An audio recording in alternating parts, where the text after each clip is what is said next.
Hello learners and welcome to my channel Society, Law and Psyche समाज, कानून और मन। इस चैनल पर हम समाज के विभिन्न मुद्दों, कानून के विभिन्न अधिनियमों और साथ ही साथ मनोविज्ञान से संबंधित संप्रत्ययों की चर्चा करेंगे। तो आज के इस वीडियो में मैं आपके लिए लेकर आई हूँ परिक्राम में लिखित अधिनियम का ये पहला वीडियो, जिसमें कि हम अध्याय 1 और अध्याय 2 के बहुवैकल्पिक प्रश्नों के माध्यम से इस एक्ट को समझने का प्रयास करेंगे। तो चलिए शुरू करते हैं। अध्याय 1 में, जिसका नाम प्रारंभिकी है, 3 धाराएं हैं। अध्याय 2, जिसका नाम वचन पत्र, विनिमय पत्र और चेक्स के विषय में है, ये धारा 4 से लेकर के धारा 25 तक का प्रावधान करता है। पहला प्रश्न, परिक्राम में लिखित इनमें से किससे संबंधित है? विनिमय पत्र, चेक, वचन पत्र या उपरोक्त सभी? तो इसका सही उत्तर है उपरोक्त सभी। पहला प्रश्न, परिक्राम में लिखित इनमें से किससे संबंधित है? विनिमय पत्र, चेक, वचन पत्र या उपरोक्त सभी? तो इसका सही उत्तर है उपरोक्त सभी। दूसरा प्रश्न, परिक्राम में लिखित अधिनियम 1881 किस तिथि को प्रवर्तन में आया? ऑप्शन है 1 मार्च 1881, 25 मार्च 1881, 9 दिसंबर 1881 या 1 दिसंबर 1881। तो इसका सही उत्तर है 1 मार्च 1881। हुंडी किसे कहते हैं? यह एक प्रकार की मुद्रा होती है। यह वस्तु विनिमय का प्रमाण होता है।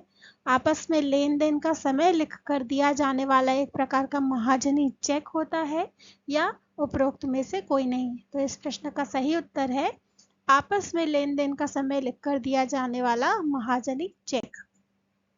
प्रश्न क्रमांक 4, परिक्राम में लिखित अधिनियम के तहत बैंक कार्य के अंतर्गत कौन आता है? ऑप्शन है सरकारी बैंक का कर्मचारी, प्राइवेट बैंक का कर्मचारी, बैंकर के तौर पर कार्य करने वाला कोई भी व्यक्ति और कोई भी डाकघर बचत बैंक, या इनमें से कोई नहीं। तो इसका सही उत्तर है बैंकर के तौर पर कार्य करने वाला कोई भी व्यक्ति और कोई भी डाकघर बचत बैंक। क्वेश्चन नंबर 5, परिक्राम में लिखित अधिनियम 1881 की किस धारा में वचन पत्र परिभाषित है? ऑप्शन है धारा 2, 3, 3 क या 4। तो इसका सही उत्तर है धारा 4 में ये परिभाषित है वचन पत्र। क्वेश्चन नंबर 6, परिक्राम में लिखित अधिनियम 1881 के अनुसार वचन पत्र क्या होता है? ऑप्शन है बैंक नोट, करेंसी नोट, लेखबद्ध लिखित, जिसमें एक निश्चित व्यक्ति को या उसके आदेशानुसार या उस लिखित के वाहक को धन की एक निश्चित राशि संदत्त करने या उसके रचयिता द्वारा हस्ताक्षरित अशर्त वचन अंतर्विष्ट हो, या फिर मौखिक करार। तो इसका सही उत्तर है ऑप्शन सी। क्वेश्चन नंबर 7, नीचे दिए गए दृष्टांतों को ध्यान से पढ़ें। पहला दृष्टांत, मैं ख को या उसके आदेशानुसार 500 रुपये संदत्त करने का वचन देता हूँ।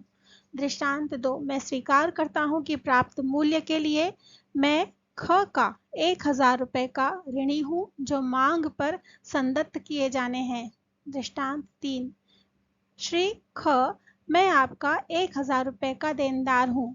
दृष्टांत 4, मैं घ की मृत्यु पर ख को 500 रुपये देने का वचन देता हूँ, परंतु यह तब जबकि वह राशि संदत्त करने के लिए पर्याप्त धन मेरे लिए छोड़ जाए। उपरोक्त दृष्टांत के अनुसार सही उत्तर चुनना है।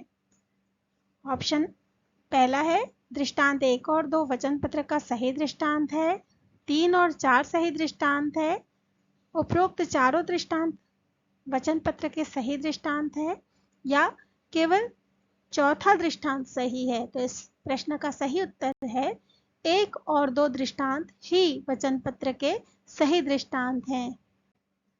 Question number 8, negotiable instruments act 1881 के लागू होने के संबंध में संपूर्ण भारत पर यह पदावली कब से जोड़ी गई? ऑप्शंस हैं 1950 से, प्रवर्तन तिथि से, जम्मू कश्मीर पुनर्गठन अधिनियम की प्रवर्तन तिथि से, या फिर 2018 के संशोधन अधिनियम से। तो इसका सही उत्तर है 1950 से संपूर्ण भारतवर्ष पर पदावली जोड़ी गई है NIA 1881 में। नेक्स्ट क्वेश्चन, क्वेश्चन नंबर 9 है, परिक्राम में लिखित अधिनियम 1881 में विनिमय पत्र किस धारा में परिभाषित है?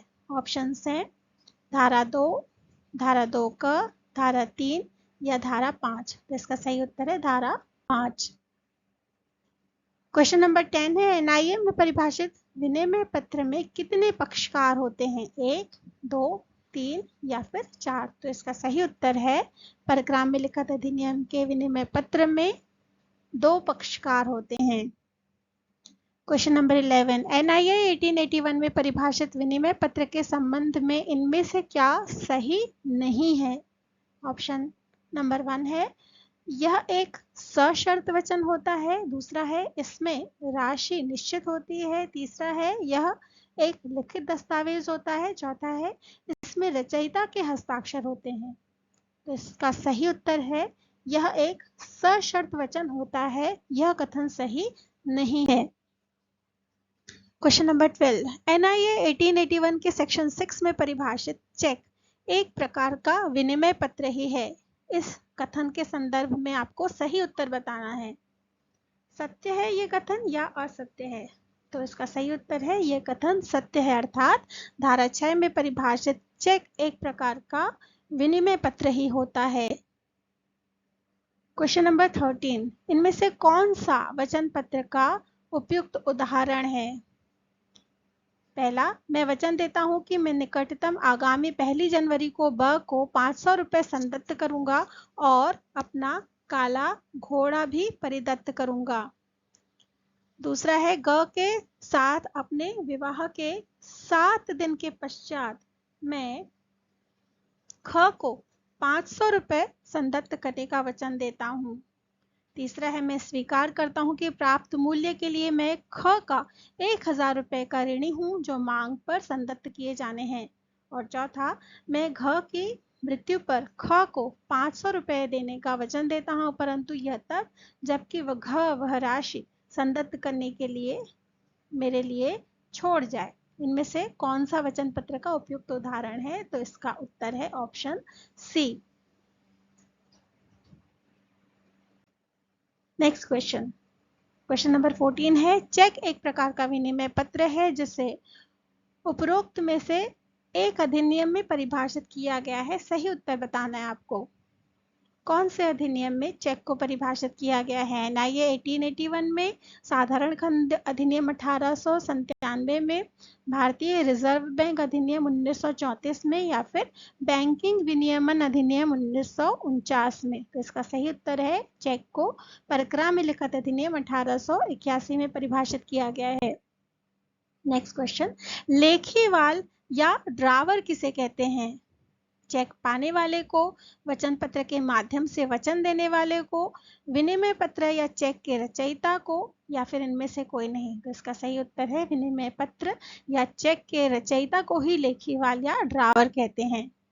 नेक्स्ट, लेखीवाल या ड्रावर NIA की किस धारा में परिभाषित है? धारा 3, 5, 6 या 7। तो इसका सही उत्तर है धारा 7। ऊपरवाल या ड्रावी कौन होता है? ऑप्शन है, लेखीवाल के द्वारा निर्दिष्ट व्यक्ति जिसे संदाय किया जाता है, बैंक द्वारा निर्दिष्ट व्यक्ति, सरकार द्वारा विनिर्दिष्ट व्यक्ति, या फिर ये सभी। तो इसका सही उत्तर है ऑप्शन ए, लेखीवाल के द्वारा निर्दिष्ट व्यक्ति जिसे संदाय किया जाता है।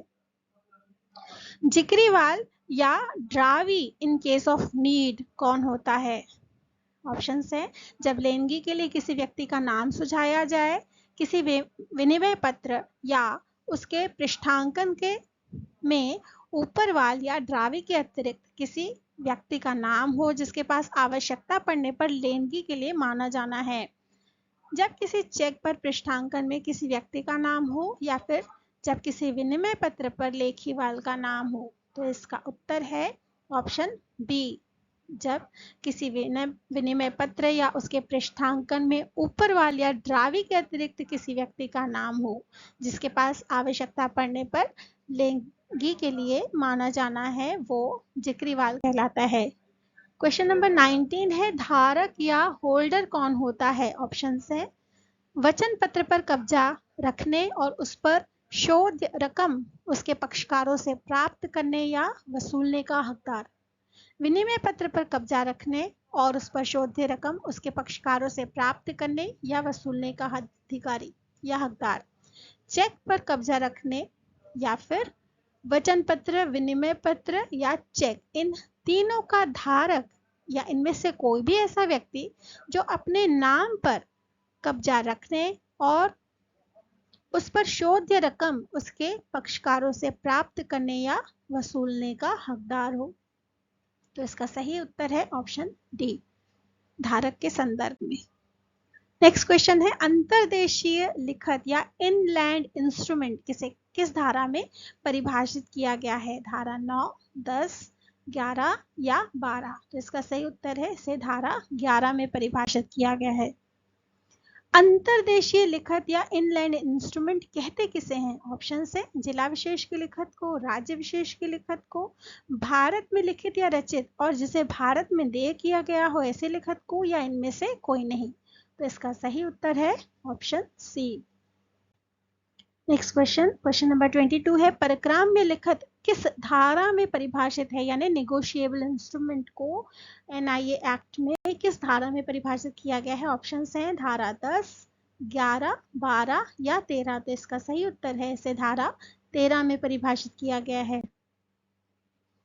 नेक्स्ट क्वेश्चन, परक्राम में लिखत की परिभाषा और इसके जो तीनों स्पष्टीकरण हैं कौन से संशोधन अधिनियम के द्वारा प्रतिस्थापित किए गए हैं? ऑप्शन है 1924, 2002, 2018 या 1919। तो इसका सही उत्तर है 1919। नेक्स्ट है, परिक्रामण या नेगोशिएशन का क्या अर्थ होता है? ऑप्शन है धारक द्वारा धारणाधिकार तैयार करना, धारक द्वारा विनिर्दिष्ट व्यक्ति को सूचना देना, वचन पत्र, विनिमय पत्र या चेक किसी व्यक्ति को अंतरित करना, या केवल चेक का संदाय करना। तो इसका सही उत्तर है ऑप्शन सी, वचन पत्र, विनिमय पत्र या चेक किसी व्यक्ति को अंतरित करना। नेक्स्ट क्वेश्चन है, पृष्ठांकन या इंडोर्समेंट क्या होता है? ऑप्शन है किसी परिक्राम में लिखत के रचयिता या धारक द्वारा परिक्राम में लिखत पर हस्ताक्षर करना। ऑप्शन बी है परिक्रामण के प्रयोजन के लिए किसी परिक्राम में लिखत के मुख्य भाग या उससे जुड़ी किसी पर्ची पर हस्ताक्षर करना। ऑप्शन सी है परिक्राम में लिखत की पूर्ति के लिए संशयित स्टाम्प पेपर पर उसी प्रयोजन से हस्ताक्षर करना, या ऑप्शन डी है ये सभी। तो इसका सही उत्तर है ये सभी पृष्ठांकन कहलाते हैं। नेक्स्ट क्वेश्चन है, संदिग्धार्थी लिखत किसे कहते हैं? ऑप्शन से जब किसी लिखत की कोई प्रविष्टि या उसकी कोई कंडिका विशेष संदेह उत्पन्न करती हो, जब किसी लिखत को देखकर उसके नकली होने का आभास हो, जब किसी लिखत का अर्थ वचन पत्र और विनिमय पत्र दोनों लगाया जा सकता है, या ये में से कोई नहीं। तो इसका सही उत्तर है कि संदिग्धार्थी लिखत वह लिखत होती है जब उसका अर्थ वचन पत्र और विनिमय पत्र दोनों लगाया जा सकता हो। नेक्स्ट है, परिक्राम में लिखत अधिनियम में परिपक्वता या मैच्योरिटी क्या होती है? ऑप्शन है चेक की शोध्य तिथि, वचन पत्र या विनिमय पत्र की ड्यू या फिर शोध्य तारीख, ड्यू डेट, परिक्राम में लिखत पूर्ण रूप से सही पाया जाना, या फिर इनमें से कोई नहीं। तो इसका सही उत्तर है मैच्योरिटी। वह तिथि होती है जो कि वचन पत्र या विनिमय पत्र की ड्यू डेट हो। नेक्स्ट है, परिक्राम में लिखत अधिनियम 1881 में परिपक्वता या मैच्योरिटी के दिन अवकाश होने पर क्या प्रावधान किया गया है? ऑप्शन है लोक अवकाश के दिन लिखत निकटतम पूर्ववर्ती कारोबार वाले दिन शोध्य समझी जाएगी। ऑप्शन बी है लिखत के पक्षकारों को तिथि में सुधार हेतु आवेदन देना होगा। ऑप्शन सी है। देनदार है तो ये एक अच्छा बचाव है क्योंकि वह शोध या रकम देने से मुकर सकता है, या ये सभी। तो इसका सही उत्तर है जिस दिन लोक अवकाश होगा। अगर परिपक्वता की तिथि वही होगी तो लिखित निकटतम पूर्ववर्ती कारोबार वाले दिन शोध्य या ड्यू समझ